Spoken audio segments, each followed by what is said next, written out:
Rain pounded the city streets like angry fists as Maya Johnson clutched her 6-month-old daughter Zoe tighter against her chest. The thin jacket she wore did little to protect either of them from the cold November downpour.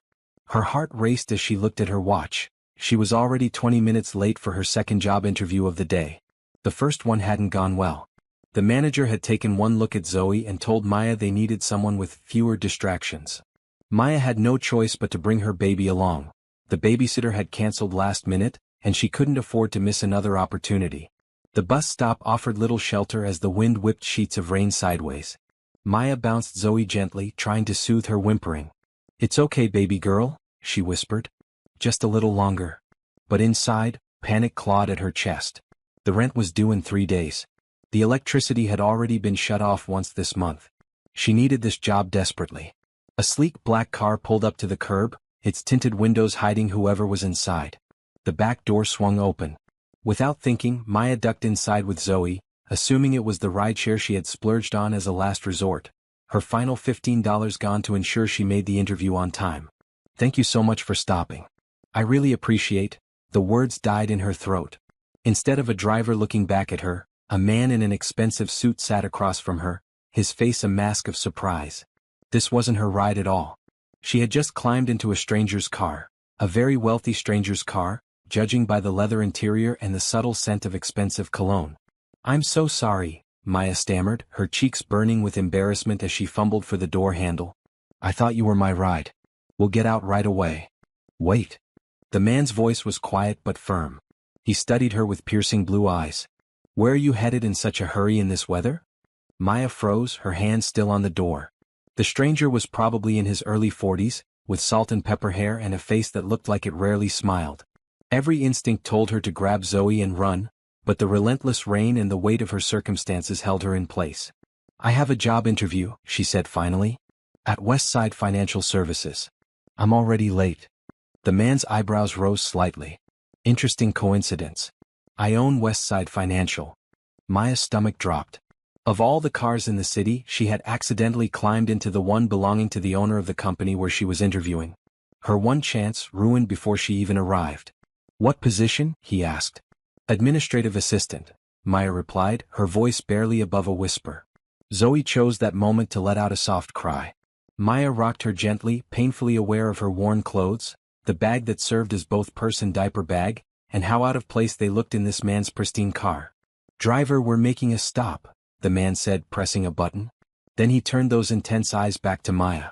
"I'm Elijah Morgan. And you are?" "Maya Johnson," she replied, trying to sound confident despite the circumstances. "And this is my daughter, Zoe." Elijah nodded, his expression unreadable. "Well, Maya Johnson, it seems the universe has arranged for your interview to come to you." The car pulled smoothly into traffic. Maya felt a flutter of panic. "Where are we going?" "To get some coffee," Elijah replied. "And to figure out why you're applying for an entry-level position when your resume indicates you have a master's degree in business analytics." Maya stared at him, confused. "How do you know what's on my resume?" "I review all final candidates personally," he said. "Your application stood out. But I was curious why someone with your qualifications would apply for an administrative role." Maya looked down at Zoe, who had finally settled against her chest. The truth was simple but humiliating. "I need stable hours. I need healthcare. I need something predictable for my daughter." For a moment, neither spoke. The only sounds were the soft purr of the luxury car's engine and the rain drumming on the roof. "Life doesn't always go as planned," Maya finally added. Something shifted in Elijah's expression, a brief flash of what might have been recognition. "No," he agreed. "It doesn't." The car turned onto a tree-lined street leading away from the financial district. Maya had no idea where they were headed, but for some reason, her fear was fading. In its place was a strange feeling she couldn't quite name, something between hope and caution. "So," Elijah said, "tell me about yourself, Maya Johnson. And not the carefully rehearsed version you prepared for the interview. Tell me who you really are." As the car glided through the rain-slicked streets, Maya took a deep breath and began to speak, unaware that this accidental meeting was about to change her life in ways she could never have imagined. 3 years earlier, Maya had been on track to becoming a financial analyst at one of the city's top firms. She had worked her way through college and graduate school, often juggling 3 jobs to cover tuition and living expenses. Her professors had praised her sharp mind and work ethic. The future had seemed bright and full of promise. Then her mother had gotten sick. Cancer, aggressive and unforgiving. Maya had put her career on hold to care for her, watching helplessly as medical bills piled up and savings dwindled. After her mother passed, Maya discovered she was pregnant. The baby's father, a man she'd dated briefly, wanted nothing to do with the pregnancy. I had to make choices, Maya explained, surprising herself with her candor. I don't regret having Zoe for a second. But it's been challenging. Elijah listened without interrupting, his face revealing nothing of his thoughts. The car had stopped outside a small cafe tucked between two larger buildings. I believe people should be judged on their merits and potential, not their circumstances, he said finally. Let's continue this conversation inside. As they stepped out of the car, Maya wondered what twist of fate had led her here, and whether she had just made the biggest mistake of her life, or found an unexpected door to something better. The cafe was warm and smelled of fresh coffee and baked bread. Despite its modest exterior, the inside was elegant in an understated way. The few customers typing on laptops or engaged in quiet conversation barely glanced up as Maya followed Elijah to a corner table. Is this okay for the baby? Elijah asked, gesturing to the high chair a server quickly brought over. Maya nodded, surprised by his consideration. She settled Zoe in the chair and placed a small toy from her bag on the tray to keep her occupied. She's very well behaved, Elijah observed as they sat down. She's easy that way, Maya said with a small smile. Makes it possible for me to take her places when I have no choice. Their server appeared and Elijah ordered coffee for himself. Maya asked for hot tea, conscious of her empty wallet. And bring us some of those cinnamon rolls, Elijah added. They look fresh. When the server left, an awkward silence fell between them. Maya found herself studying the man across from her. Up close, she noticed the fine lines around his eyes and the slight tension in his shoulders beneath the perfectly tailored suit. He might be wealthy, but he didn't seem entirely at ease. You said life doesn't always go as planned, Maya said, breaking the silence. Sounds like you might know something about that. Elijah's eyebrows rose slightly as though surprised by her directness. You're observant. I've had to be, she replied. He nodded, a hint of respect in his eyes. Fair enough. My life looks perfect on paper. The reality is more complicated. Their drinks arrived, along with a plate of enormous cinnamon rolls still warm from the oven. Maya's stomach growled loudly enough for Elijah to hear. She blushed, but he pretended not to notice as he pushed the plate toward her. Please help yourself. I can never finish one of these alone. Maya didn't need to be told twice. It had been hours since her last meal, a hastily eaten peanut butter sandwich before leaving for her first interview. So, Ms. Johnson, Elijah said as she took her first delicious bite, tell me why I should hire you for a position that doesn't begin to use your skills or education. Maya swallowed carefully before answering. Because I'll work harder than anyone else. Because I understand value and efficiency from personal experience, not just textbooks. Because I have too much riding on my success to allow myself to fail. And if I were to offer you a position more suited to your qualifications? I'd ask about the hours, the flexibility, and the healthcare coverage before I'd ask about the salary, Maya replied honestly. Elijah's mouth curved into what might have been the beginning of a smile. A practical approach. I don't have the luxury of being impractical, Maya said. She broke off a tiny piece of the cinnamon roll and offered it to Zoe, who grabbed it with chubby fingers and shoved it into her mouth with obvious delight. And what if the position required travel? Late nights? Unpredictable schedules? Maya met his gaze steadily. Then I'd have to decline no matter how good the opportunity. Zoe comes first. For a long moment, Elijah studied her, his expression thoughtful. Then he pulled out his phone and typed something quickly. I'm canceling my meetings for the rest of the afternoon, he explained. I'd like to continue our conversation. Maya glanced at her watch. I should probably try to reschedule the interview. Consider this your interview, Elijah said. A rather unconventional one, I admit. Outside, the rain continued to fall, creating a cozy cocoon around their corner table. As they talked, Maya found herself sharing things she hadn't told anyone. Her fears about raising Zoe alone, her determination to create a stable life for her daughter, her dreams that had been deferred but not abandoned. To her surprise, Elijah shared as well. He spoke of building his company from nothing after leaving an abusive home at 17. He mentioned his failed marriage. A relationship that had looked perfect on paper but had been hollow at its core.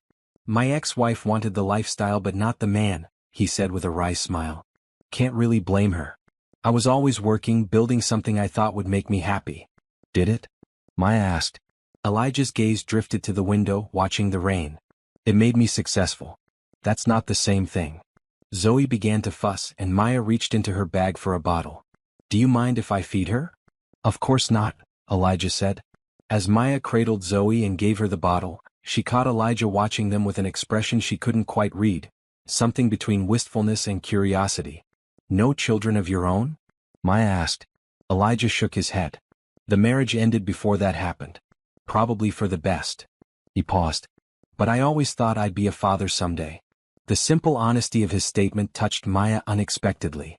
This powerful man with his wealth and status suddenly seemed very human, with his own set of disappointments and unfulfilled hopes.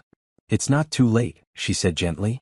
Their eyes met, and something passed between them, a moment of genuine connection that surprised them both. Elijah was the first to look away. About that job, he said, his voice back to its businesslike tone. I think I might have a position that would suit both your skills and your situation. I'm listening, Maya said, her heart beating a little faster. Westside is launching a new division focused on financial services for underserved communities. We need someone who understands both analytics and the human side of the equation. Someone who can develop programs that actually help people, not just look good on quarterly reports. Maya's mind raced with possibilities. That sounds interesting. It's a new position. We'd have some flexibility to design it around your schedule. Core hours in the office with the option to work from home when needed. Full benefits from day one. He named a salary that made Maya blink in surprise. That's generous, she managed to say. It's market rate for your qualifications, Elijah corrected. I don't believe in underpaying talent. Maya's natural caution reasserted itself. Why me? You don't know me. This could be a mistake. Elijah smiled, a real smile that transformed his serious face. I trust my instincts, Ms. Johnson. They've rarely led me astray. And right now they're telling me you're exactly what my company needs. As Zoe finished her bottle and drifted to sleep in Maya's arms, Elijah outlined the position in more detail. Every word he spoke made the opportunity sound more perfect, and more frightening in its potential to change everything. You don't have to decide right now, Elijah said, noting her conflicted expression. Take a few days to think about it. Maya looked down at her sleeping daughter, then back at the man whose car she had mistakenly entered just hours ago. What if I already know my answer? The Westside Financial Services building towered 40 stories above the city streets, its glass facade reflecting the morning sunlight. Maya stood at the entrance, Zoe perched on her hip, staring up at what would be her new workplace. A week had passed since her unusual meeting with Elijah Morgan, and today was her first day. This is really happening, Zoe, she whispered to her daughter. Mommy's going to make things better for us. Inside, the security guard smiled and directed her to the executive floor, a detail that still made Maya nervous. Elijah had explained that as the director of the new Community Financial Empowerment Division, she would work closely with the leadership team. The title and responsibility both thrilled and terrified her. The elevator doors opened onto a reception area decorated in muted grays and blues. A woman with a kind smile approached. You must be Maya. I'm Carol, Elijah's executive assistant. He asked me to show you around. She reached out to touch Zoe's cheek gently. And this must be the little one. She's adorable. Thank you, Maya said, relieved by the warm welcome. I'm a little nervous about the daycare arrangement. Don't be, Carol assured her. Elijah had the company daycare expanded last week. It's state-of-the-art now. Staffed by professionals with early childhood education degrees. Maya blinked in surprise. He did that in a week? Carol smiled knowingly. When Mr. Morgan decides something needs to happen, it happens quickly. The daycare center was on the 3rd floor, bright and cheerful with floor-to-ceiling windows and colorful play areas. The staff welcomed Zoe warmly, showing Maya the security features and explaining the check-in process. A small tablet on the wall would allow Maya to check on Zoe via camera throughout the day. We'll call you immediately if she needs you, the director explained. And you can come down anytime, no questions asked. Leaving Zoe was still difficult, but the knot of anxiety in Maya's stomach loosened slightly as she saw her daughter already reaching for a stuffed elephant, seemingly content. Back on the executive floor, Carol showed Maya to her office. An actual office with a door and windows, not the cubicle she had expected. The space was already set up with a computer, phone, and a small framed photo of Zoe that Maya had shared with HR for her employee badge. "That's a nice touch," Maya said, picking up the frame. "Mr. Morgan is very detail-oriented," Carol replied. "He wanted you to feel welcome." A knock at the open door made them both turn. Elijah stood there, as immaculately dressed as before but with a slightly more approachable expression. "How's the first day so far?" he asked. "Overwhelming in the best possible way," Maya admitted. Elijah nodded. "Good. Carol will introduce you to the rest of the team at our morning meeting. I'd like you to observe today, get a feel for how things work. Tomorrow you can start sharing your ideas for the new division." "Thank you for this opportunity," Maya said sincerely. "I won't let you down."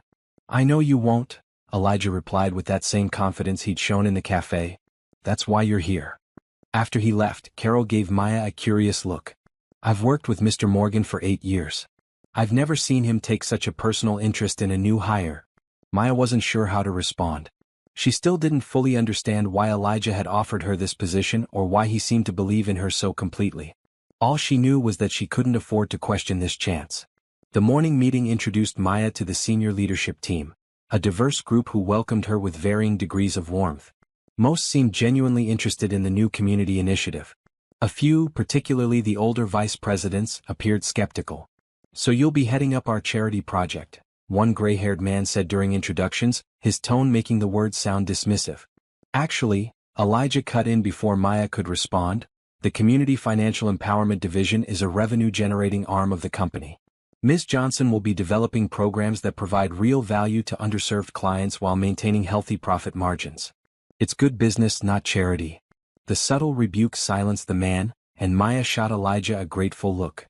After the meeting, Maya spent the day learning systems, reviewing company policies, and beginning to sketch out ideas for her new division.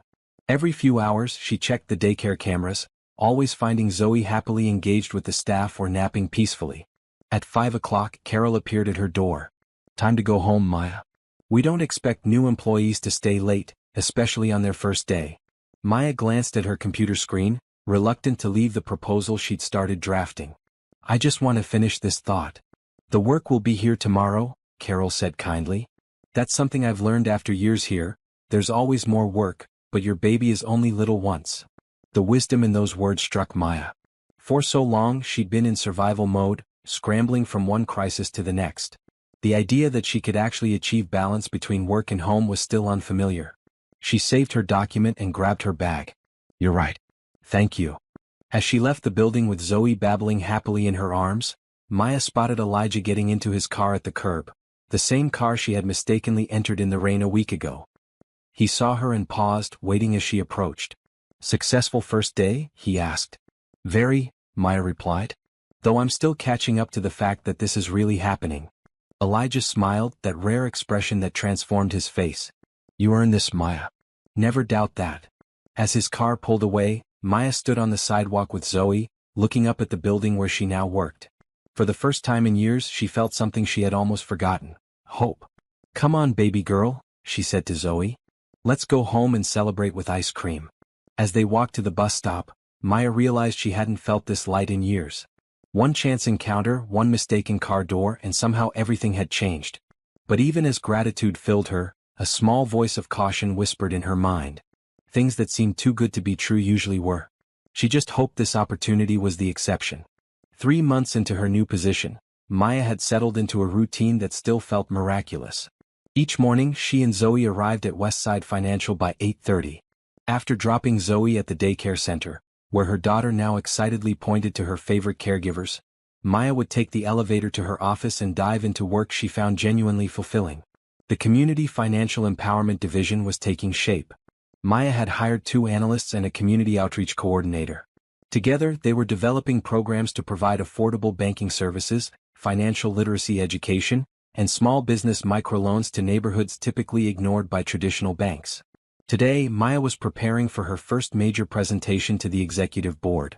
Her proposal for a mobile banking initiative targeting underbanked communities had moved from concept to detailed implementation plan.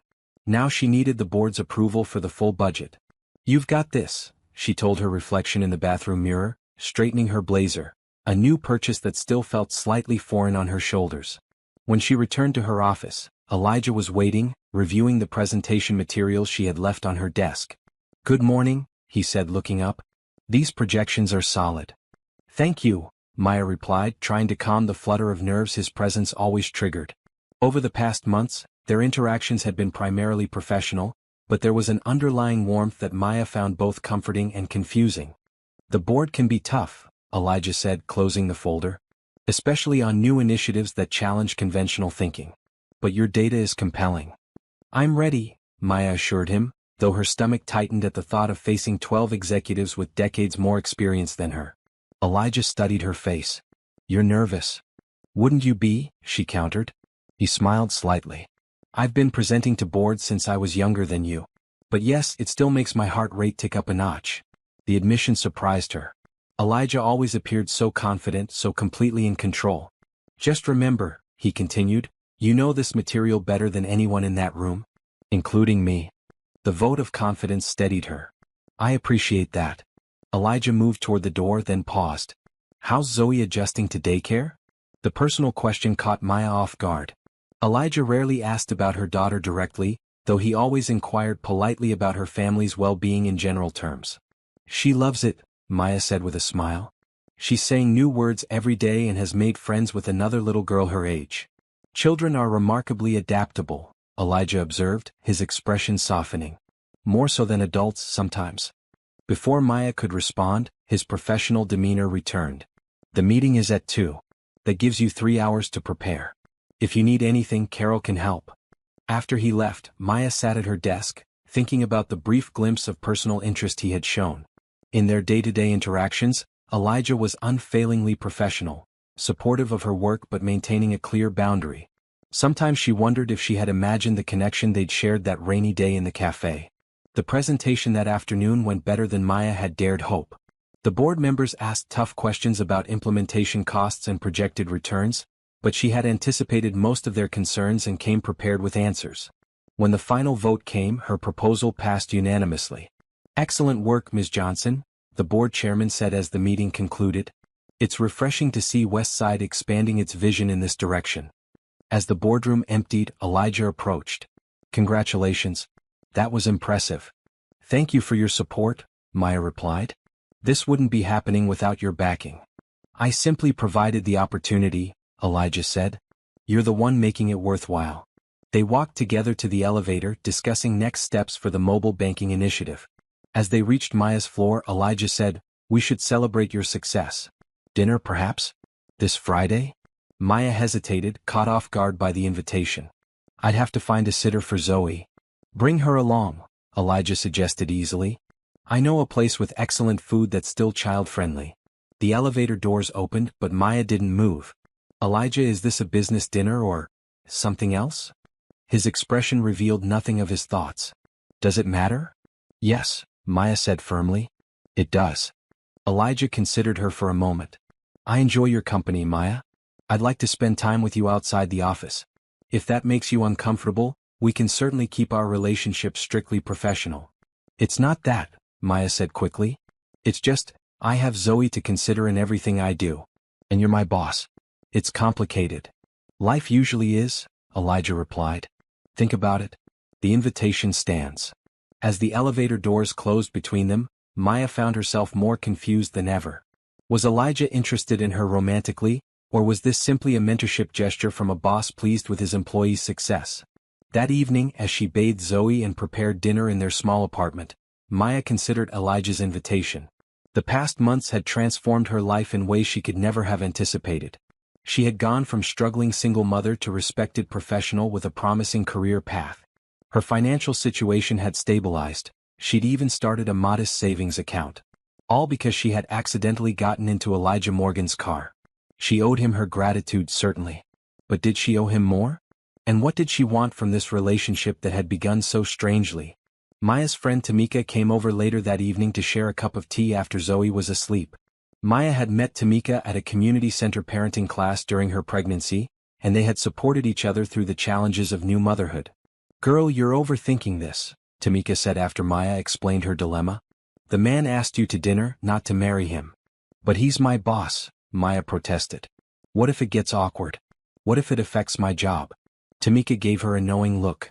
Is that really what you're worried about? Or are you scared of letting someone new into your life? And Zoe's? The question hit closer to home than Maya wanted to admit. Since becoming pregnant, she had focused entirely on survival and creating stability for her daughter. Romance hadn't even been on her radar. I barely know him, Maya said. So get to know him, Tamika replied with a shrug. That's what dinner is for. Later, after Tamika had gone home, Maya stood in Zoe's doorway watching her daughter sleep peacefully. The tiny apartment that had once felt like a step down from where she had hoped to be now felt like a safe harbor. She had created this stability for Zoe through her own determination and hard work, but also because Elijah Morgan had seen something in her worth investing in. Perhaps it was time to trust her own judgment as much as he had trusted his. The next morning, Maya stopped by Elijah's office before her first meeting. About dinner, she said, standing in his doorway. Friday works for me. For us, she amended, thinking of Zoe. Elijah looked up from his computer, his expression warming. I'm glad to hear it. I'll make reservations for 7. As Maya turned to leave, he added, And Maya? This isn't a business dinner. She met his gaze steadily. I didn't think it was. Walking back to her office, Maya felt a mixture of nervousness and anticipation. Whatever was developing between her and Elijah, friendship, mentorship, or something more, she had decided to face it directly rather than hiding behind excuses of professional boundaries. Life had taught her that sometimes the biggest risks led to the most unexpected rewards. The restaurant Elijah had chosen was an elegant bistro in a converted brownstone, its atmosphere sophisticated yet welcoming. Despite his wealth and status, Elijah seemed to prefer places with character rather than flashy establishments where people went to be seen. Maya arrived with Zoe precisely at 7, feeling both nervous and excited. She had agonized over what to wear before settling on a simple blue dress that made her feel confident without being overdressed. Elijah was already waiting, rising from his table as they approached. You look lovely, he said, his eyes taking in Maya's appearance with obvious appreciation. Thank you, Maya replied, suddenly shy. She adjusted Zoe on her hip. I hope it's really okay that I brought her. Of course, Elijah said, reaching out to touch Zoe's hand. To Maya's surprise, her normally cautious daughter grabbed his finger with a delighted gurgle. I specifically requested a table where a high chair wouldn't block the aisle. Sure enough, a wooden high chair was already positioned at their table, along with a small basket of soft toys suitable for a baby. The thoughtfulness of this gesture touched Maya deeply. Once they were seated and Zoe was contentedly exploring the toys, an awkward silence fell between them. Outside the familiar context of work, Maya realized how little she actually knew about Elijah on a personal level. I don't think I've ever seen you in anything but business attire, she commented, noting his casual button-down shirt and lack of tie. I do occasionally take off the armor, he replied with a small smile. Though not as often as I probably should. Their server arrived with menus and took their drink orders, sparkling water for Maya and a glass of red wine for Elijah. So, Maya said after the server left, we've established this isn't a business dinner. What is it then? Elijah considered her question seriously. I thought we might get to know each other better outside the constraints of the office. No agendas, no proposals to review. Just 2 people having dinner, Maya supplied. With a very charming third wheel, Elijah added, glancing at Zoe, who was now happily banging a soft block on the high chair tray. The simple acknowledgement of the reality that Maya and Zoe were a package deal eased some of the tension Maya had been carrying. Whatever this evening was or might become, Elijah clearly understood that her daughter would always be her priority. As they ordered and began to eat, the conversation flowed more easily. They discovered shared interests in history and architecture, and a mutual love of old movies that surprised them both. Casablanca is a masterpiece, Elijah insisted when Maya mentioned it was her favorite film. I watched it with my mother when I was a teenager, Maya said, her voice softening at the memory. She loved classic films. Said they had a depth modern movies often lack. She sounds like a wise woman, Elijah observed. She was, Maya agreed. She raised me alone after my father left when I was 6. Worked 2 jobs most of my life, but still made time for movie nights and helping with homework. Elijah's expression grew thoughtful. She'd be proud of you, I think. Of the mother you've become to Zoe. The unexpected comment brought tears to Maya's eyes. She blinked them away quickly, focusing on cutting her food into smaller pieces. What about your parents? She asked, deflecting attention from her emotional response. A shadow passed over Elijah's face. My father was difficult. My mother did her best, but she was scared of him. We all were. The simple statement explained so much about the reserved, cautious man across from her. Is that why you left home at 17? Elijah looked surprised that she had remembered this detail from their conversation months ago. Yes. After a particularly bad night, I packed what I could carry and never went back. That must have been terrifying, Maya said softly. Less terrifying than staying, Elijah replied. I lived in my car for a while, worked whatever jobs I could find. Eventually got a scholarship to state college. The rest, as they say, is history. Maya studied his face, seeing beyond the successful businessman to the scared teenager who had found the courage to forge his own path. We're not so different, you and I, she observed. Both making our way without much of a safety net. Perhaps that's why, Elijah began, then stopped himself. Why what? Maya prompted. He smiled slightly. Why I felt I knew something about you that day in the car. Even before we spoke. The moment hung between them, charged with unspoken connection. Then Zoe dropped her sippy cup with a clatter, breaking the spell. As the evening continued, they shared stories from their lives, carefully navigating around the more painful topics. Maya described her college years, working nights to pay tuition. Elijah told her about his first failed business venture and the lessons he had learned from it. By the time dessert arrived, a chocolate cake that Zoe eyed with undisguised interest, Maya felt she was seeing the real Elijah Morgan for the first time. Beneath the confident exterior was a man who understood struggle and resilience intimately. May I? Elijah asked, gesturing to the small bite of cake on his fork and then to Zoe. Sure, Maya said, surprised by the request. She loves sweet things. Gets that from me, I'm afraid. Carefully, Elijah offered the tiny taste to Zoe, who grabbed his hand and guided the fork to her mouth with startling precision. Her eyes widened with delight at the chocolate flavor. I think we have a chocolate fan, Elijah laughed, the sound warm and genuine. Maya watched the interaction with a mixture of emotions she couldn't quite untangle. Seeing Elijah connect with her daughter created a tug of longing she hadn't expected, not just for companionship for herself, but for a father figure for Zoe. Later, as Elijah drove them home, Maya's mind raced with questions about where this evening might lead. She hadn't dated since before Zoe was born, and the prospect both thrilled and terrified her.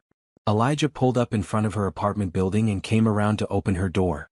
As Maya stepped out with a sleeping Zoe in her arms, she felt suddenly self-conscious about her modest apartment complex. Thank you for dinner, she said. I had a wonderful time. So did I, Elijah replied, his voice low to avoid waking Zoe. Let me walk you to your door. The offer was simple but felt significant.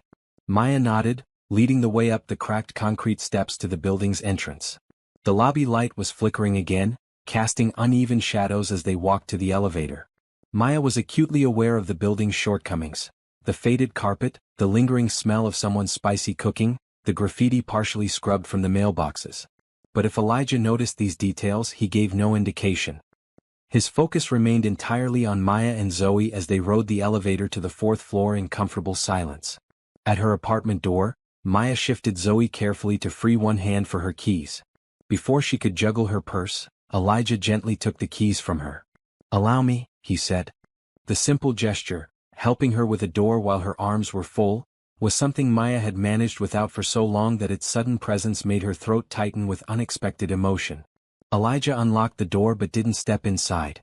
Instead, he handed the keys back to Maya with a smile that seemed to hold a question. Would you like to do this again? He asked. Perhaps next weekend? Maya looked up at him, this man who had somehow walked into her life through a chance encounter. I would, she said simply. Good night, Maya, Elijah said, his hand briefly touching her shoulder. Good night, Zoe, he added in a whisper to the sleeping baby. As Maya watched him walk back toward the elevator, she felt something shifting inside her. Walls she had built for protection beginning to develop the smallest of cracks. So you're dating the boss, Diane, one of the senior financial analysts, commented casually as she joined Maya at the coffee station Monday morning. Maya nearly spilled her coffee. Excuse me? Diane raised an eyebrow. You and Elijah were seen at Bellini's on Friday night. News travels fast around here. Maya carefully stirred cream into her coffee, buying time to compose her thoughts. She and Elijah had shared one dinner. Could that even be called dating? And how was it already office gossip? We had dinner, she said finally, keeping her voice neutral. With my daughter present. Diane's expression softened slightly. Look, I'm not judging. Elijah is an attractive, wealthy man. Single. It's natural. It's not what you're thinking, Maya protested, though she wasn't entirely sure what it was herself. Just be careful, Diane advised, lowering her voice. Elijah hasn't had the best track record with relationships. His ex-wife. I'm aware he's divorced, Maya interrupted, uncomfortable with the direction of the conversation. Diane gave her a look that seemed part concern, part curiosity. Did he tell you why? Before Maya could respond, Carol appeared in the break room doorway. Maya, the community outreach team is waiting in your office for the 9 o'clock. Grateful for the interruption, Maya nodded. Thanks, Carol. I'm coming now. As she hurried to her meeting, Maya tried to push the conversation with Diane from her mind. Office gossip was inevitable in any workplace. She wouldn't let it distract her from her responsibilities. But throughout the day she noticed the glances, the whispers that stopped when she entered a room. By afternoon, the tension of being the subject of speculation had given her a pounding headache. To her relief, Elijah was out of the office at meetings all day. She wasn't sure she could have maintained her professional composure if forced to interact with him while hyper-aware of the rumors circulating about them. When Maya picked up Zoe from daycare at the end of the day, the center's director, Miss Patel, pulled her aside. Zoe had a wonderful day, she said warmly. And I wanted to personally thank you for bringing the Community Empowerment Initiative to Westside. My sister lives in Riverdale Heights, and your mobile banking program will make such a difference there. The genuine gratitude in the woman's eyes reminded Maya why she was here, not for office politics or potential romance, but to make a real difference in people's lives. Thank you for saying that, Maya replied. Sometimes it's easy to get caught up in the day-to-day and forget the bigger picture. Miss Patel smiled. You've accomplished so much in such a short time. Mr. Morgan made the right choice bringing you on board. The comment, though well-intentioned, hit a nerve after Diane's insinuations earlier. Had Elijah hired her because he saw her potential, or had there been other motivations from the beginning? That night, after putting Zoe to bed, Maya sat on her small balcony with a cup of tea, trying to sort through her confused feelings. The dinner with Elijah had been wonderful, comfortable yet exciting, the conversation flowing naturally. She had glimpsed the man behind the successful businessman and found herself drawn to both versions of him. But now, with rumors swirling, doubts crept in. Was she risking her professional reputation? Was she setting herself up for heartbreak? And how would any of this affect Zoe, who was already showing attachment to Elijah after just one dinner? Her phone chimed with a text message. Elijah. I hope your Monday wasn't too difficult. People talk. I'm sorry if it's made things uncomfortable for you. Maya stared at the message, surprised that he was already aware of the office gossip. She typed carefully, It's been interesting. I didn't realize dinner would become breaking news. His response came quickly, Westside isn't much different from a small town in some ways. I should have warned you. After a moment's hesitation, Maya asked the question foremost in her mind, Does it bother you? The talk. There was a longer pause before his reply, Only if it bothers you. I've learned to ignore what others think of my personal life. Maya considered his words. She had spent too much of her life worrying about judgment, from her professors when she became pregnant, from potential employers when they realized she was a single mother, from other parents who noticed her worn clothes and budget stroller. She typed, I care more about doing my job well than what people whisper about in the break room. His response made her smile. That's one of the many things I admire about you, Maya Johnson. They texted for another hour, the conversation shifting from office politics to books they had recently read, to Zoe's latest developmental milestone. When Maya finally said goodnight, her earlier doubts had receded somewhat, replaced by a warm certainty that whatever was developing between them was worth exploring, despite the complications. The next morning, Maya arrived at work determined to focus solely on her responsibilities. She had a full day of meetings with community partners for the mobile banking initiative and couldn't afford to be distracted by office gossip. As she stepped off the elevator, Carol intercepted her with a worried expression. Nathaniel Hargrove is waiting in your office, she said in a low voice. He wants to discuss the community initiative. Maya frowned. Hargrove was one of the board members who had seemed most skeptical during her presentation. Did he say why? Carol shook her head. Just that it was urgent. And Maya. She hesitated. He's known to be very traditional in his views. About everything. The warning was clear. Maya straightened her shoulders and headed to her office, where a gray-haired man in an expensive suit was examining the framed photo of Zoe on her desk. Mr. Hargrove, Maya said, extending her hand. This is an unexpected pleasure. He turned, his expression unreadable as he shook her hand briefly. Ms. Johnson. Thank you for making time for me. Of course, Maya gestured to the chairs by her small conference table rather than taking a seat behind her desk. A subtle power move her mother had taught her. Never let someone intimidate you in your own space. Hargrove sat, adjusting his tie. I'll get straight to the point. I have concerns about the direction of the Community Empowerment Division. Maya nodded. I'm happy to address any specific questions about our initiatives. My concern is more about leadership, Hargrove said, his eyes sharp. Specifically the appearance of impropriety. Maya kept her expression neutral, though her heart began to pound. I'm not sure I understand. I think you do, Hargrove countered. Your relationship with Elijah Morgan raises questions about your qualifications for this position. The implication stung. Maya took a careful breath before responding. Mr. Hargrove, I was hired based on my education and experience. My master's degree in business analytics and my understanding of the communities we're trying to serve make me uniquely qualified for this role. Perhaps, Hargrove conceded. But perception matters in business, Ms. Johnson. When a young, relatively inexperienced woman is suddenly promoted to director level and then seen dining intimately with the CEO, people draw conclusions. Maya felt heat rising in her cheeks, but kept her voice steady. First, Mr. Hargrove, my dinner with Mr. Morgan was hardly intimate. My infant daughter was present throughout. Second, my work should speak for itself. The mobile banking initiative has already garnered positive press and community support. Your work is promising, Hargrove admitted, which is why I'm concerned about anything that might undermine it. Banking is a conservative industry. Our clients and partners expect a certain decorum. Maya leaned forward slightly. Mr. Hargrove, with all due respect, it sounds like you're more concerned with outdated perceptions than with the actual success of our programs. Hargrove's eyebrows rose at her directness.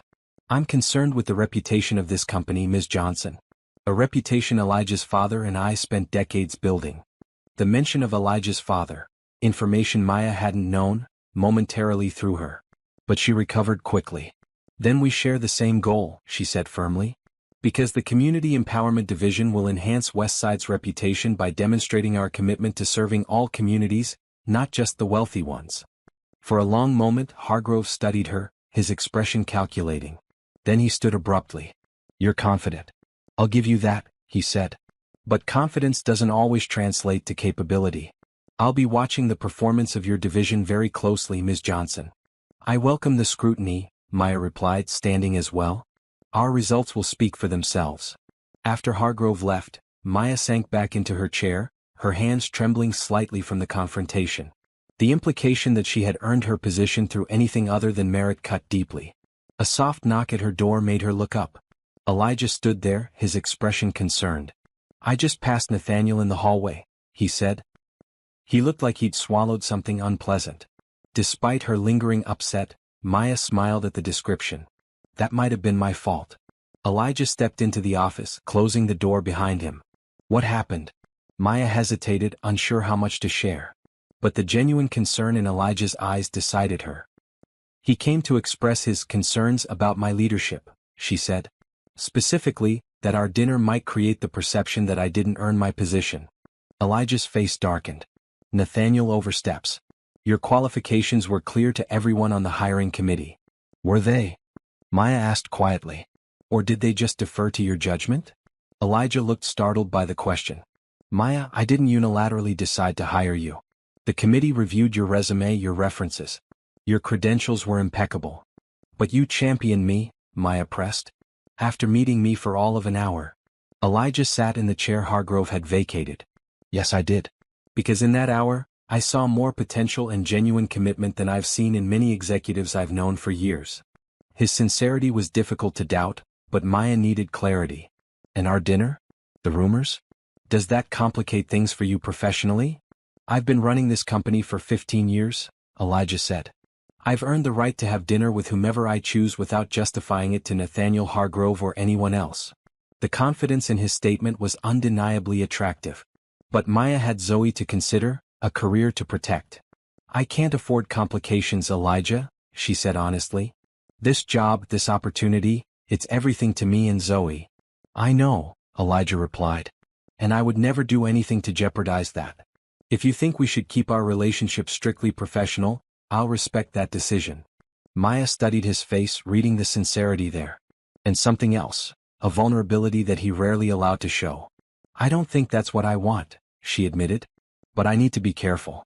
For Zoe's sake as well as my own. Elijah nodded. Then we'll be careful. Take things slowly. See where this leads without letting it interfere with our professional responsibilities. The reasonable approach reassured Maya. I can work with that. Elijah smiled. Good. Now, I believe you have a meeting with the community partners from Riverdale Heights in 15 minutes. Don't let Nathaniel Hargrove distract you from the important work you're doing. As he left, Maya felt a renewed sense of purpose. Whatever was developing between her and Elijah, and whatever obstacles they might face, she wouldn't let it derail the opportunity she had been given to make a real difference through her work. With fresh determination, she gathered her materials for the meeting, pushing thoughts of office politics and budding romance to the back of her mind. For now the work came first. The rest would sort itself out in time. 6 months had passed since Maya's chance encounter with Elijah's car in the rain. Spring had given way to summer, and now autumn painted the city with vibrant reds and golds. In that time, Maya's Community Empowerment Division had launched 3 successful initiatives, including the mobile banking program that now served 5 underbanked neighborhoods.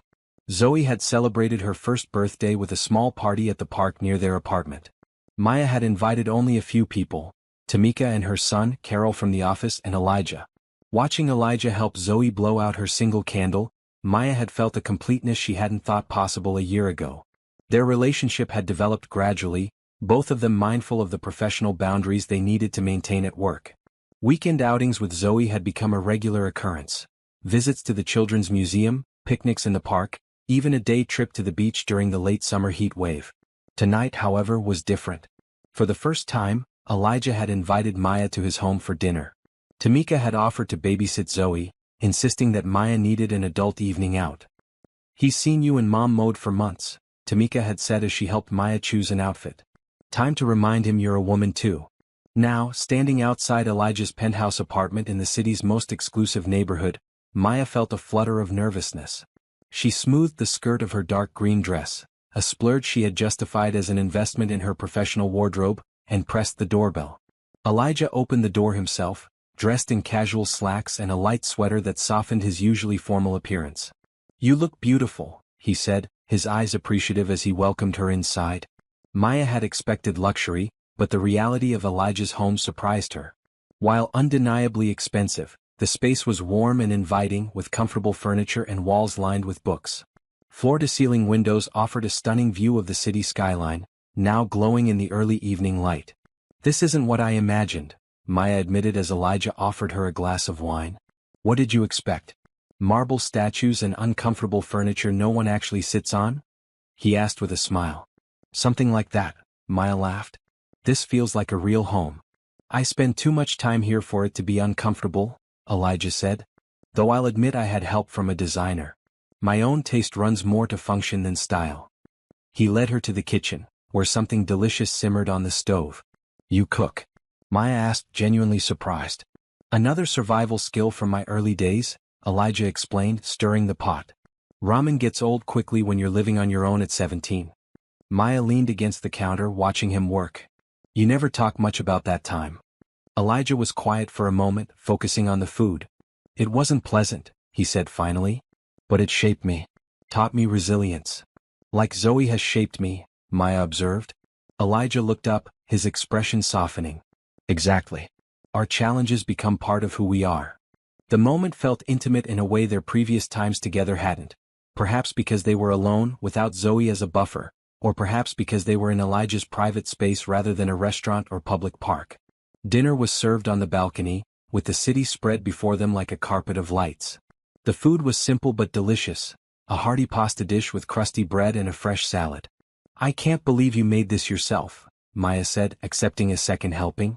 You're full of surprises, Elijah Morgan. I hope good ones, he replied. As they ate, their conversation flowed easily from work projects to books they'd recently read. Maya shared stories of Zoe's latest adventures in walking, while Elijah described his plans to expand the Community Empowerment Division to other cities if Maya's programs continued their success. I've been meaning to ask, Maya said as they finished dessert. a rich chocolate cake that reminded her of their first dinner together. How did you become interested in community banking? It doesn't seem like the typical focus for someone in your position. Elijah was quiet for a moment, swirling the last of his wine. My mother, he said finally. After she left my father, she struggled financially. No credit history, no banking relationship of her own. Predatory lenders were her only option when emergencies arose. The personal connection to Maya's work surprised her. You never mentioned that before. It's not something I talk about often, Elijah admitted. But when you proposed the mobile banking initiative, I saw a chance to create the kind of resource that might have changed her life. Maya reached across the table and took his hand. Thank you for sharing that with me. His fingers tightened around hers. You make it easy to share things I usually keep to myself. After dinner, they moved to the living room sofa with cups of coffee. The city lights twinkled beyond the windows, creating a cozy intimacy in the dimly lit room. I should probably call and check on Zoe, Maya said, reaching for her phone. Of course, Elijah replied. Use the study if you'd like some privacy. He pointed to a door off the main living area. The small gesture, understanding her need to connect with her daughter even during their evening together, touched Maya deeply. She made the call quickly, reassured by Tamika's report that Zoe was sleeping peacefully after a busy day of play. When she returned to the living room, Elijah was standing by the windows looking out at the city. He turned as she approached, his expression thoughtful. Everything okay at home? He asked. Perfect, Maya said. Zoe's sound asleep. Elijah smiled. She's an amazing child. You've done a remarkable job with her, Maya. Thank you, Maya said softly. That means a lot to me. He moved closer, his eyes holding hers. You mean a lot to me, he said simply. The words hung between them, honest and unadorned. Maya felt the last of her hesitation falling away. She had spent months getting to know this man, his integrity, his kindness, his quiet strength. In all that time, he had never once made her feel like her status as a single mother was a burden or a complication. You mean a lot to me too, she replied. Elijah reached out, his hand gently touching her cheek. May I kiss you, Maya Johnson? The formal request made her smile. Yes, you may, Elijah Morgan. The kiss was gentle at first, a tentative exploration that quickly deepened as months of restrained attraction found expression. When they finally pulled apart, Maya felt slightly dazed, her heart racing. I've wanted to do that for a very long time, Elijah admitted, his voice rough with emotion. Why did you wait? Maya asked. Because I wanted to be sure, he replied. Sure that what I felt was real, not just attraction. Sure that you were ready. Sure that we could build something that wouldn't complicate your life or Zoe's. The thoughtfulness behind his restraint only made Maya more certain of her feelings for him. This was a man who considered consequences, who didn't rush into anything without careful thought. And are you sure now? She asked. Elijah's answer was another kiss, this one leaving no doubt about his certainty. Later, as they sat close together on the sofa, talking quietly about hopes and dreams neither had shared with anyone else, Maya felt a sense of rightness that had been missing from her life for too long. It's getting late, she said reluctantly, glancing at her watch. I should get home. I'll drive you, Elijah offered immediately. You don't have to. I want to, he interrupted gently. It's not a question of necessity, Maya. The simple statement summed up so much about how their relationship had evolved. What had begun as Elijah helping her out of necessity, offering her a job when she desperately needed one, had become something chosen freely by both of them. As they drove through the quiet streets, Maya's hand held securely in his, she thought about the journey that had brought them here. A mistaken car door. A rainy day. A chance encounter that had changed everything. What are you thinking about? Elijah asked, glancing over at her pensive expression. How sometimes the biggest mistakes lead to the best outcomes, Maya replied with a smile. When they reached her apartment building, Elijah insisted on walking her to her door. Outside her apartment, he kissed her again, a gentle good night that held promise without demand. When can I see you again? He asked. Both of you, he amended, including Zoe in his question. How about Sunday? Maya suggested. Zoe and I usually go to the farmer's market in the morning. Sunday sounds perfect, Elijah agreed. As Maya watched him walk away, she felt a certainty she hadn't expected. Whatever challenges might lie ahead, office politics, different backgrounds, the complexities of building a relationship while raising a child, they would face them together. Inside, she found Tamika dozing on the couch. Her friend woke as Maya entered, instantly alert for details. Well? Tamika demanded in a whisper. How was it? Maya couldn't contain her smile. It was. She searched for the right word. Promising. Tamika rolled her eyes. Girl, your face says a lot more than promising. Maya laughed softly. Fine. It was wonderful. He's wonderful. I told you so, Tamika said smugly. Now details. And don't you dare leave anything out. As Maya filled her friend in on the evening, she felt lighter than she had in years. The walls she had built around her heart, necessary protection during the difficult times, were finally coming down, brick by careful brick. The autumn days grew shorter as Maya and Elijah's relationship deepened. At work, they maintained their professional boundaries, but evenings and weekends increasingly found them together, often with Zoe, who had developed a clear attachment to Elijah. Today they were at the park near Maya's apartment, enjoying the crisp November air. Zoe toddled between them on the leaf-strewn path, each tiny hand held securely by an adult. 1, 2, 3, up you go. Elijah counted, swinging Zoe gently into the air as she squealed with delight. Maya watched them, her heart full. Over the past weeks, she had seen a side of Elijah few others witnessed. Playful, patient, genuinely interested in Zoe's development. He read the same picture book 10 times without complaint if Zoe demanded it, and had learned all her favorite foods and games. Again? Zoe demanded, her vocabulary expanding rapidly these days. Again please, Maya corrected gently. Peace. Zoe added, looking up at Elijah with adoring eyes. Well, since you asked so nicely, Elijah laughed, swinging her up again. They continued their walk, eventually stopping at a playground where Zoe could explore the toddler-safe equipment. As she played in the sand with a bucket and shovel, Elijah and Maya sat on a nearby bench, close enough to watch her but allowing her the independence she craved. I've been thinking, Elijah said, his tone more serious than it had been all afternoon. That sounds ominous, Maya teased, though she felt a flutter of nervousness. Elijah smiled, taking her hand. Nothing bad, I promise. I was just thinking it might be time to make some changes. What kind of changes? Maya asked cautiously. For one, I'd like us to stop pretending at work that we're just colleagues, Elijah said. The whole office knows we're seeing each other anyway. Maya nodded slowly. While they had been discreet, their relationship wasn't exactly a secret. And the other changes? Elijah seemed to choose his next words carefully. Your lease is up next month, isn't it? You mentioned having to renew soon. Yes, Maya confirmed, wondering where this was heading. I thought perhaps you and Zoe might consider moving, Elijah suggested. To a better neighborhood. Somewhere with a good preschool nearby for when Zoe's ready. Maya stiffened slightly. Are you offering to help me find a new apartment? Elijah hesitated. Actually, I was thinking you might consider moving in with me. The proposal, though not entirely unexpected given the direction of their relationship, still caught Maya off guard. Elijah, that's a big step. I know, he acknowledged. And if you're not ready, I understand completely. But I wanted you to know that I'm ready. That I'm serious about us, about you and Zoe. Maya looked over at her daughter, happily filling and dumping her bucket in the sandbox. It's not just about me being ready, she said quietly. It's about what's best for Zoe. I've thought about that too, Elijah assured her. My building has other families with young children. There's a park across the street. The school district is excellent. Those are all good things, Maya agreed. But Zoe's stability is about more than logistics. It's about relationships. Consistency. Elijah nodded, understanding in his eyes. You're worried about her getting attached to me and then if things don't work out. She's already attached to you, Maya said softly. That's what concerns me. If we move in together and things don't work out, it won't just be my heart that gets broken. I would never do anything to hurt either of you, Elijah promised. But I understand your caution. They sat in silence for a moment, watching Zoe play. Finally Maya spoke. Can I think about it? This isn't a no, just, I need some time. Of course, Elijah said immediately. Take all the time you need. There's no rush. The rest of the afternoon passed pleasantly, but Maya's mind kept returning to Elijah's proposal. The practical benefits were obvious.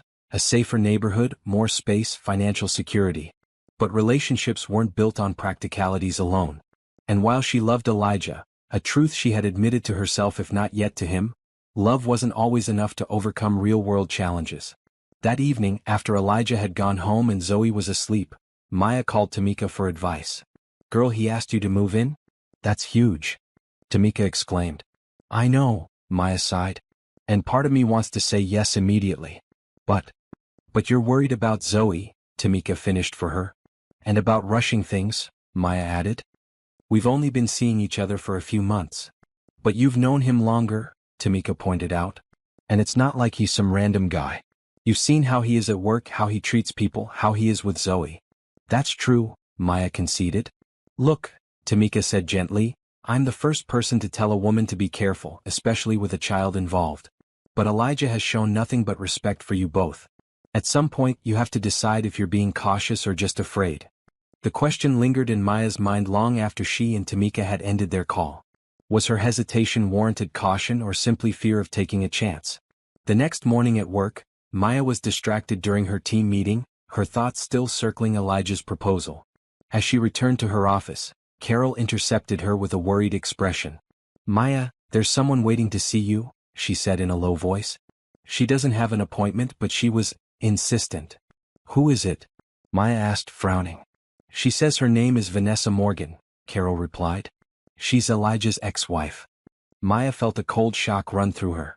In all their conversations, Elijah had mentioned his ex-wife only in passing, never by name, never with details about their relationship beyond the fact that it had ended badly. Did she say what she wants? Maya asked, trying to keep her voice steady. Carol shook her head. Just that it's personal and important. Maya took a deep breath. Where is she? In the small conference room, Carol said. I didn't want to put her in your office. Thank you, Maya said, grateful for Carol's discretion. I'll see her now. The woman waiting in the conference room was elegantly dressed, her blonde hair swept into a perfect chignon. She stood as Maya entered, appraising her with cool gray eyes. Miss Johnson, she said, not extending her hand. Thank you for seeing me without an appointment. Mrs. Morgan, Maya replied, deciding to match the woman's formality. How can I help you? It's Miss Parker now actually, the woman corrected. I reverted to my maiden name after the divorce. Maya nodded, waiting for her to continue. Vanessa studied her for a moment longer. You're not what I expected, she said finally. And what did you expect? Maya asked, keeping her tone neutral. From Elijah's usual type? Someone more decorative, less substantial. Vanessa gestured to the chairs. May we sit? This might take a few minutes. Maya sat, her guard firmly up. What exactly brings you here, Miss Parker? Concern, Vanessa replied, smoothing her skirt as she took a seat. For you, believe it or not. And for your child. Maya stiffened. My daughter is not a topic I'm willing to discuss with you. Fair enough, Vanessa conceded. Then let's discuss Elijah. How much has he told you about our marriage? About why it ended? Enough, Maya said, unwilling to admit that Elijah had shared very few details. Vanessa's smile was knowing. I doubt that. Elijah is intensely private about his personal life. It's one of his many, challenging qualities. If you've come here to badmouth your ex-husband, Maya began. I've come to warn you, Vanessa interrupted. Before you get in too deep. Before your child becomes attached to a man who is fundamentally incapable of maintaining a healthy relationship. Maya fought to maintain her composure. I appreciate your concern, but it's misplaced. My relationship with Elijah is not your business. It became my business when I heard he's asked you to move in with him, Vanessa replied. The same pattern all over again. The revelation that Vanessa somehow knew about Elijah's proposal sent a chill through Maya. How did you? It's a small world at the top, Ms. Johnson, Vanessa said dismissively. Elijah and I still share some social connections. Maya stood, her patience wearing thin. I think this conversation is over. He wasn't always wealthy, you know, Vanessa continued as if Maya hadn't spoken. When we met, he was just starting out, hungry for success. I believed in him, supported him as he built West Side from nothing. And once he had everything he wanted, he changed. Despite her better judgment, Maya found herself asking, changed how? Vanessa's expression hardened. He became obsessed with his work. Every hour, every day. When I finally gave him an ultimatum, me or the company, he chose the company without hesitation. The pain in the woman's voice seemed genuine, but Maya was wary of manipulation. Relationships end for many reasons. That doesn't make either person a villain. No, Vanessa agreed. But promising someone the world and then withdrawing completely once you have what you want? That does make you something of a villain in my book. Maya crossed her arms. If you're trying to poison my relationship with Elijah, I have to wonder why. It's been years since your divorce. I'm trying to spare another woman from what I went through, Vanessa said, rising to her feet. Elijah doesn't love people, Ms. Johnson. He collects them. Adds them to his life like acquisitions. When you and your daughter move in, you'll be living in his world, playing by his rules. And the moment you want something he isn't prepared to give, time, attention, compromise, you'll discover just how cold he can be. Maya held the woman's gaze steadily. I appreciate your concern, but I know Elijah. The man you're describing isn't the one I've come to care for. Vanessa gathered her designer purse, her expression softening slightly. Everyone thinks they're the exception. I did too. She pulled out a business card and placed it on the table. When you need someone who understands, call me. After Vanessa left, Maya sat alone in the conference room, her mind reeling. The encounter had left her unsettled, raising questions she hadn't considered. By the time she returned to her office, Maya had decided not to mention the visit to Elijah immediately. She needed time to process what she had heard, to separate potential truth from possible manipulation. The rest of the day passed in a blur of meetings and phone calls, but Maya's thoughts kept returning to Vanessa's warnings. When Elijah texted to suggest dinner that evening, Maya claimed a headache and promised to call him the next day. That night, after putting Zoe to bed, Maya sat on her small balcony with a cup of tea, trying to sort through her confusion. Was Vanessa telling the truth about Elijah's pattern of behavior? Or was she a bitter ex-wife trying to sabotage his current relationship? More importantly, was Maya letting a stranger's warning override what she knew of Elijah from her own experience?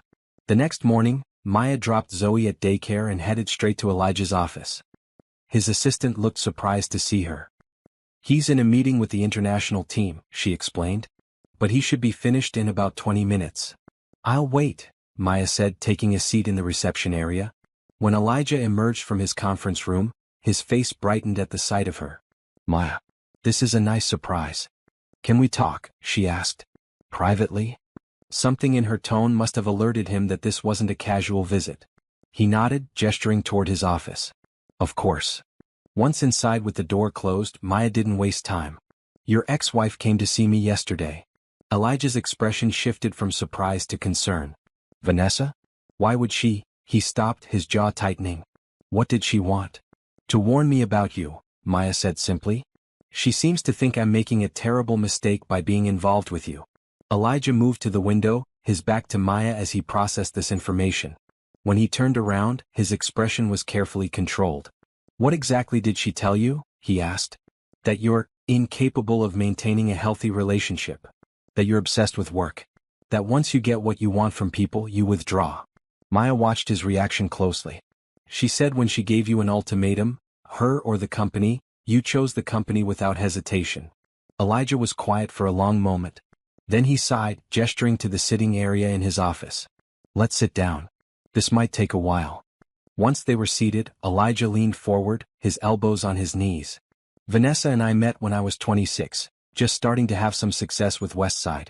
She was beautiful, sophisticated, everything I wasn't. I couldn't believe she was interested in me. The vulnerability in his voice surprised Maya. We got married quickly, Elijah continued. Too quickly. I was working all hours trying to grow the company. Vanessa wanted a certain lifestyle, social events, travel, the trappings of wealth. But we were still building then. I couldn't give her what she wanted and do what needed to be done for the business. She said she supported you while you built the company, Maya pointed out. Elijah nodded. She did at first. But her idea of support was introducing me to her wealthy friends as potential investors, hosting dinner parties to build connections. Valuable, yes, but she viewed it as an investment that should pay off in a particular way. And it didn't? Not on her timeline, Elijah said. By our third anniversary, Westside was finally becoming profitable. I wanted to reinvest everything back into growth. Vanessa wanted a bigger house in a better neighborhood, luxury vacations, all the external signs of success. He paused, running a hand through his hair. The ultimatum wasn't me or the company, as she put it. It was, give me the lifestyle I deserve or I'll leave. I couldn't do what she wanted without compromising the future of the business and everyone who depended on it. Maya considered his words. So you chose the company. I chose not to be financially irresponsible to maintain a marriage that was already failing, Elijah corrected. We wanted fundamentally different things, Maya. It wasn't about love versus work. It was about values. The sincerity in his voice rang true, But Maya needed more. Why didn't you ever tell me about any of this before? Elijah looked genuinely regretful. I should have. It's not a period of my life I'm proud of. I made mistakes too, working too much, not communicating clearly, assuming money would eventually solve our problems. He reached for her hand. But with you it's different. You understand that work has meaning beyond the money it brings. You value what you do because it helps people, not because of status or lifestyle. Maya wanted to believe him, but doubt had crept in. Elijah, your ex-wife somehow knew you asked me to move in with you. How is that possible? Elijah frowned. I mentioned it to Nathaniel Hargrove when he asked about our new community center location. His wife and Vanessa are still friends. That's probably how she found out. The explanation was plausible, but it highlighted how interconnected Elijah's world was, a world Maya was only beginning to understand. What happens if I say yes? Maya asked quietly. If Zoe and I move in, will your work take precedence again? Will we become another obligation you manage? Hurt flashed across Elijah's face. Is that what you think of me? After all these months? I don't know what to think, Maya admitted. You're asking me to make a huge change, to trust you completely with my future and my daughters. Then your ex-wife appears with warnings that touch on my deepest fears. Elijah stood and paced the office. Maya, I can't promise I'll never work late or take calls on weekends. What I do is important, to me, to our employees, to the communities we serve. But I can promise that you and Zoe will never be an afterthought. He knelt in front of her chair, taking both her hands in his. I love you, Maya. I love Zoe. I want to build a life with you both, not because it's convenient or because you fit some ideal image, but because you make me better, happier, more complete. The declaration of love, his first, brought tears to Maya's eyes. I love you too, she whispered. That's why this matters so much. Then trust that, Elijah urged. Trust what you know of me from your own experience, not from someone who knew a different man in different circumstances years ago. Maya searched his face, seeing sincerity in his eyes. But something still held her back. I need time, she said finally. I need to be sure this is right for Zoe. For all of us. Elijah nodded, disappointment clear in his expression but acceptance there too. I understand. And I'll wait however long it takes. We don't have to rush this. As Maya left his office, her emotions were in turmoil. She loved Elijah, that much she was certain of. But Vanessa's visit had tapped into her deepest insecurities. Was she risking too much? Could she truly trust that Elijah wouldn't change once the newness of their relationship faded? Only time would tell. And time, at least, was something they had. December arrived with a dusting of snow and holiday decorations throughout the city. 6 weeks had passed since Vanessa's visit, and while Maya had not given Elijah a definitive answer about moving in together, their relationship had continued to deepen. Today, Maya watched as Elijah and Zoe decorated a small Christmas tree in her apartment. Zoe, now nearly 18 months old and increasingly verbal, supervised the placement of each ornament with surprising authority. No, dear, she directed, pointing to a different branch than the one Elijah had chosen for a glittery star. Here? Elijah asked patiently, moving the ornament. Yes. Zoe clapped her hands in approval. Maya smiled at the scene, her heart full. Despite her lingering concerns after Vanessa's visit, she couldn't deny the joy Elijah brought to their lives or the genuine bond he had formed with Zoe. Her apartment lease was up in 2 weeks. She had already received notice that the rent would increase by 15% if she renewed, a significant jump that would strain her budget despite her comfortable salary. The practical decision would be to accept Elijah's offer. But Maya had learned the hard way that practical decisions weren't always the right ones for the heart. What do you think, Mommy? Elijah asked, lifting Zoe so she could place the angel on top of the tree. Does it meet with your approval? It's perfect, Maya said sincerely. The most beautiful tree we've ever had. Later, after Zoe had been put to bed with extra stories from Elijah, they sat together on Maya's worn sofa, enjoying the quiet and the twinkling lights of the tree. I got Zoe's Christmas present today, Elijah said, his arm around Maya's shoulders. I hope you don't mind. What did you get her? Maya asked, curious. A play kitchen, Elijah replied. She seems fascinated by cooking whenever we're in the kitchen together. Maya nodded. She is. She's always trying to help when I'm making dinner. There's something else, Elijah continued, his tone more serious. Something for both of you in a way. But I want to be clear that it's not pressure. Just an option. Maya sat up straighter, watching his face carefully. What is it? Elijah reached into his pocket and pulled out a small envelope, handing it to her. Inside was a key. It's to a house, he explained as Maya examined it. A brownstone about 15 minutes from both the office and Zoe's daycare. 3 bedrooms, a small backyard. I bought it last month. Maya stared at him in shock. You bought a house? Without telling me? I bought it as an investment property, Elijah clarified quickly. But with you and Zoe in mind. It's not my penthouse, it's a family home in a neighborhood with good schools and parks nearby. I don't understand, Maya said, still holding the key. Are you asking us to move into your investment property? Elijah took her free hand. I'm offering a compromise. I know you have concerns about moving into my space, about Zoe and you fitting into my established life rather than us building something new together. This would be a fresh start for all of us. A home that's ours, not mine, that you're joining. The thoughtfulness of the gesture touched Maya deeply. Elijah had listened to her concerns and found a creative solution that addressed them. You'd sell your penthouse? She asked, surprised. Eventually, Elijah nodded. Or keep it as the investment property instead. The important thing is that we'd be creating our home together, from scratch. Maya turned the key over in her hand, thinking. Can I see it first? She asked with a small smile. Elijah's face lit up. Of course. Tomorrow? I can pick you and Zoe up in the morning. The next day dawned bright and cold, perfect winter weather for their expedition.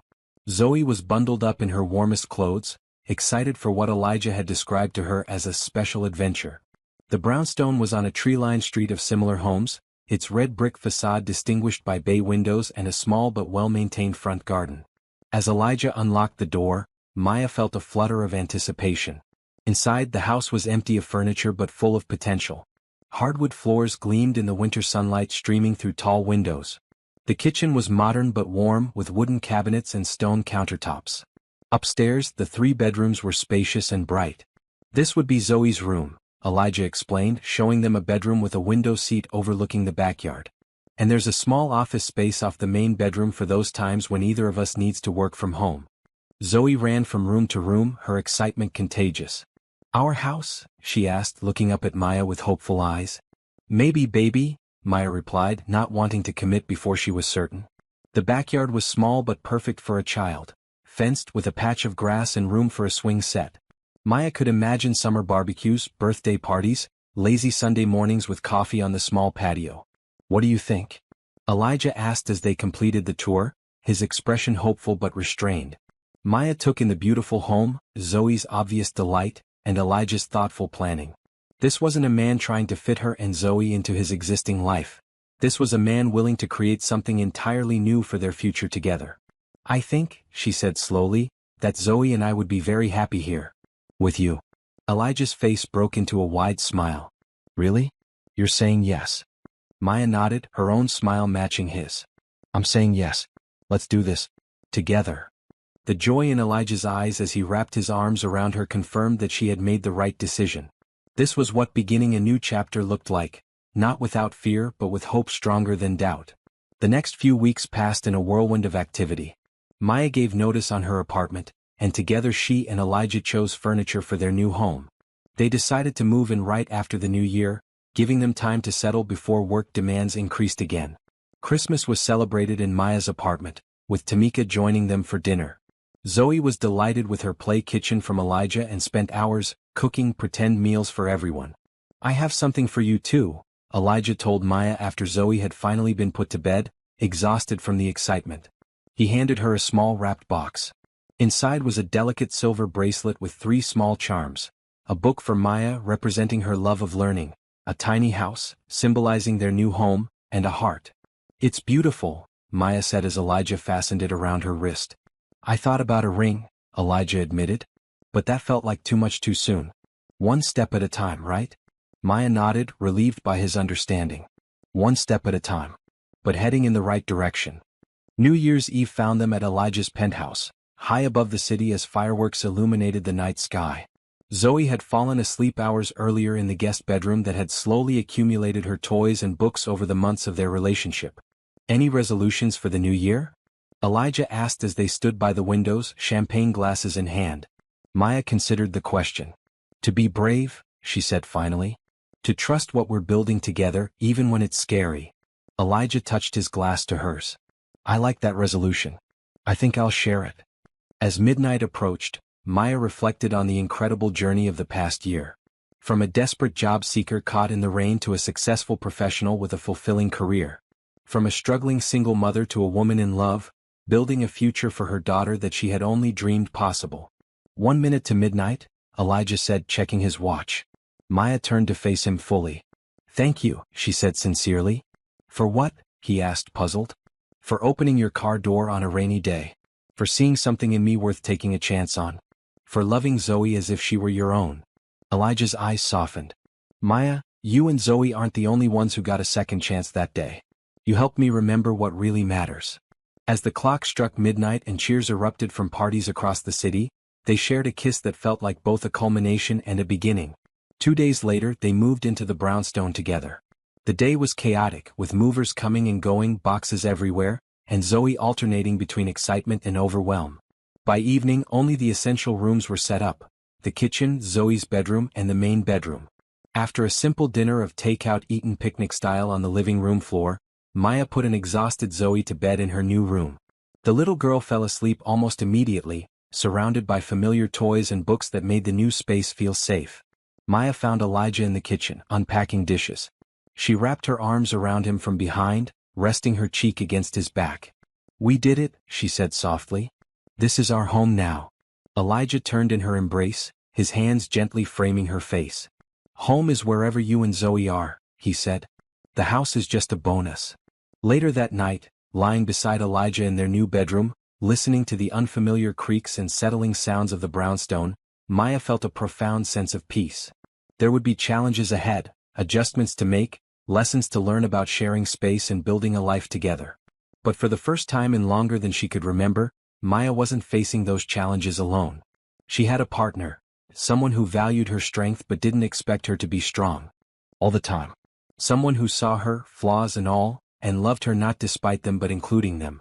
As she drifted toward sleep, Zoe's voice came through the baby monitor, not upset but simply talking to herself as she sometimes did when waking briefly in the night. Home, Zoe said clearly before falling silent again. Maya smiled in the darkness. Out of all the words her daughter could have chosen, that one seemed perfect. Home. Not just a place but a feeling. A certainty. A heart finding where it belongs. 1 year later. The December air was crisp as Maya stood outside the Westside Financial Building, exactly where she had stood 2 years earlier in the pouring rain, desperate for an opportunity that would change her life. So much had changed since that day. The Community Empowerment Division she led had expanded to 5 cities, helping thousands of families gain access to fair banking services. Zoe had blossomed into an active, curious 2.5-year-old who loved her preschool and had a vocabulary that sometimes startled adults with its precision. And Maya herself had transformed from a woman barely staying afloat to one confidently navigating both her career and personal life. Penny, for your thoughts? Elijah's voice pulled her from her reverie. He had just emerged from the building, briefcase in hand. Just remembering, Maya smiled, taking his offered hand. It was right here, exactly 2 years ago today. Elijah nodded, understanding immediately. The day you stole my car. The day I mistakenly entered your car, Maya corrected, laughing. Which is entirely different, legally speaking. Happiest mistake of my life, Elijah said, squeezing her hand.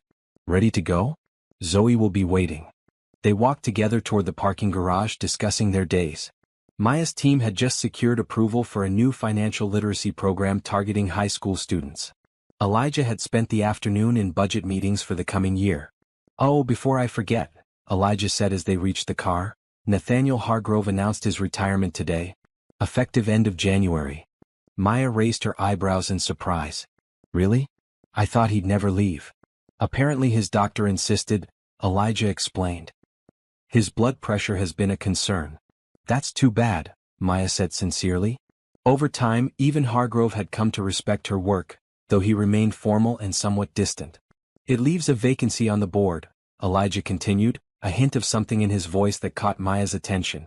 And? She prompted as they got into the car. And I'd like to nominate you to fill it, Elijah said, watching her reaction carefully.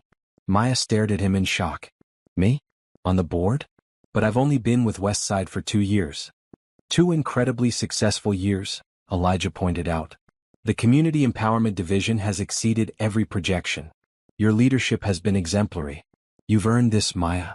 The vote of confidence warmed her, but concerns immediately surfaced. Wouldn't there be concerns about nepotism? Given our relationship? Elijah shook his head. Your qualifications stand on their own. And it's not like our relationship is a secret. Besides, the nomination would come from the governance committee, not from me directly. I'll think about it, Maya promised, though the idea both thrilled and intimidated her. Their conversation shifted to evening plans as they drove to pick up Zoe from her preschool. Tonight was special, the anniversary of their chance meeting, and they had arranged for Tamika to babysit so they could enjoy a quiet dinner out. At the preschool, Zoe ran to them with her usual enthusiasm, her small backpack bouncing as she launched herself into Elijah's arms. Daddy? I made a picture for you, she exclaimed, already digging in her backpack. The word, Daddy, still caused a hitch in Maya's breath sometimes, though Zoe had been using it for several months now. It had happened naturally, without prompting, after one of Zoe's friends had pointed out that Elijah must be her daddy since he lived in their house and tucked her in at night. The transition had been emotional for all of them. Elijah had asked Maya privately if she was comfortable with it, sensitive to her feelings about Zoe's biological father who had never been part of her life.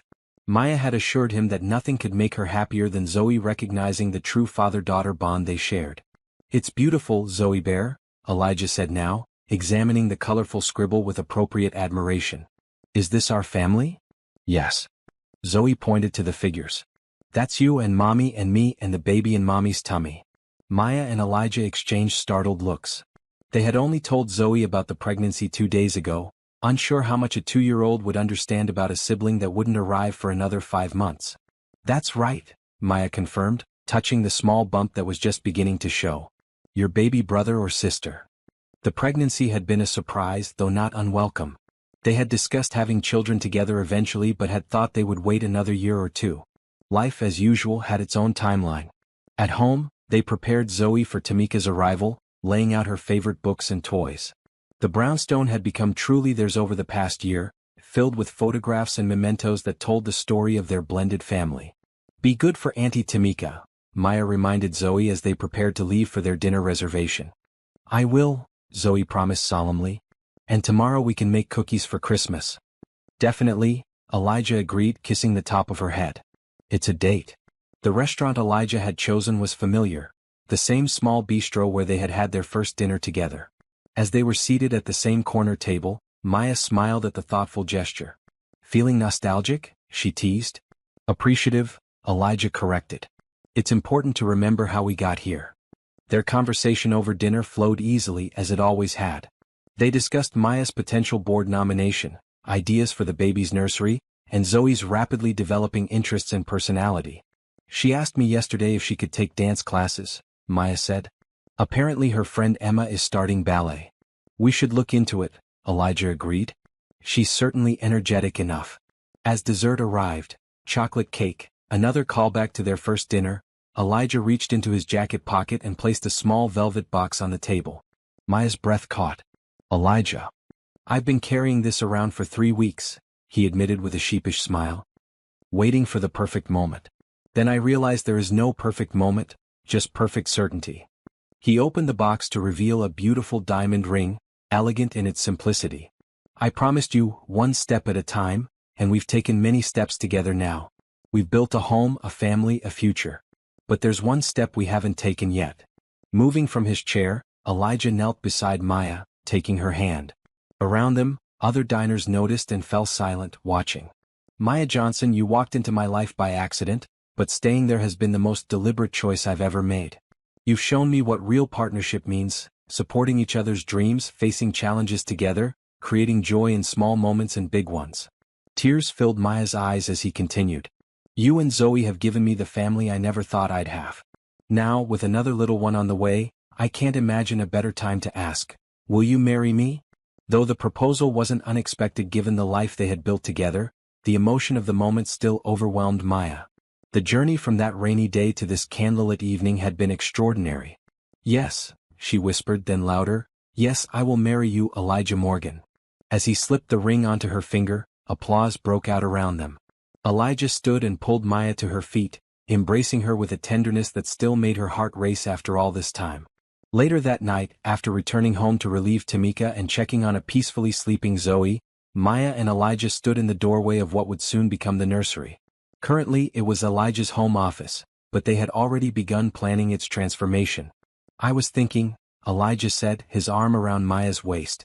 If it's a boy, we could name him after your father. The suggestion touched Maya deeply. That would be wonderful. And if it's a girl? Maybe after your mother? Elijah suggested. She sounds like she was an incredible woman. I wish I could have met her. She would have loved you, Maya said with certainty. Almost as much as I do. As they stood there in the quiet house, Maya reflected on the incredible turns her life had taken. From a rain-soaked job seeker to a respected executive. From a struggling single mother to part of a loving family. From a woman afraid to trust to one preparing to marry the man who had seen her potential when she needed it most. And it had all begun with a mistake, opening the wrong car door on a rainy day. What are you thinking about? Elijah asked, noticing her pensive expression. How sometimes the best things in life happen when we least expect them, Maya replied. And how grateful I am for that rainy day 2 years ago. Elijah smiled, his hand moving to rest gently on the small bump where their child grew. Some might call it chance. But I think maybe it was something more. Fate. Maya suggested with a raised eyebrow. Or just two people who needed each other finding their way to the right place at the right time, Elijah said. Even if one of them had to accidentally steal a car to make it happen. Maya laughed, leaning into his embrace. Mistakenly enter a car, she corrected. And I'd do it again in a heartbeat. So would I, Elijah agreed, kissing her softly. Every single time. As they turned out the lights and headed to bed, Maya thought about the story they would tell their children someday. About rain and wrong turns, second chances and brave choices. About how the most unexpected encounters could lead to the most beautiful journeys. And about how love, when it was real, could transform not just two lives but create ripples that would touch countless others. It wasn't a fairy tale. There had been challenges, misunderstandings, moments of doubt. There would be more in the future. Disagreements to navigate, compromises to make, balance to maintain between work and family. But standing on this threshold, engaged, expecting another child, leading fulfilling careers that made a difference in the world. Maya knew with absolute certainty that some mistakes were actually doorways to exactly where you were meant to be all along. And this mistake, opening Elijah Morgan's car door on a rainy day 2 years ago, had been the most blessed mistake of her life.